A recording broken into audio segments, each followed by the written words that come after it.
এই দৃশ্য জানান দিচ্ছে কতটা অসহনীয় গরমে ধুঁকছে ভারতের বিহারের পাটনা শহরের মানুষ। চলতি গ্রীষ্মে যেখানে গড়ে তাপমাত্রা 40-এর ওপরে। কয়েক সপ্তাহের চলমান তাপপ্রবাহে ত্রাহি ত্রাহি ভারতের জনজীবন।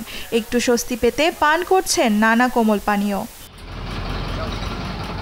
বিহার, রাজস্থান এবং ঝাড়খণ্ড রাজ্যে হিটস্ট্রোকে হু হু করে বাড়ছে প্রাণহানি।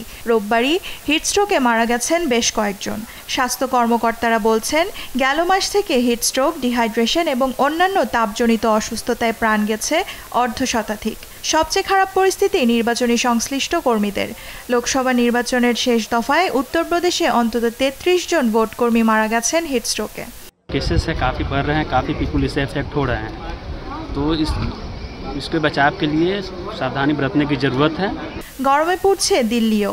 তাপপ্রবাহ প্রভাব ফেলছে পরিবেশের ওপর। যমুনা নদীর পানির স্তর নেমে যাওয়ায় খালবিল ও জলাশয় করছে খা খা। এতে ভোগান্তির যেন শেষ নেই।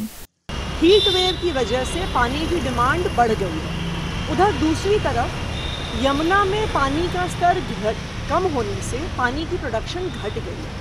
इसीलिए दिल्ली वाले परेशान हो रहे हैं, क्योंकि पानी की आवश्यकता ज़्यादा है लेकिन पानी की प्रोडक्शन घट गई है। সুপেয় পানির জন্য দীর্ঘ লাইন দেখা গেছে দিল্লির পথে পথে। भैया टैंकर की बहुत दिक्कत है, दो तीन दिन में आता टैंकर। पानी के लिए बहुत परेशानी होती है, इतनी गर्मी भी है, बताओ कितना पानी वो करेंगे, बहुत ज़्यादा ही परेशान होते हैं हम।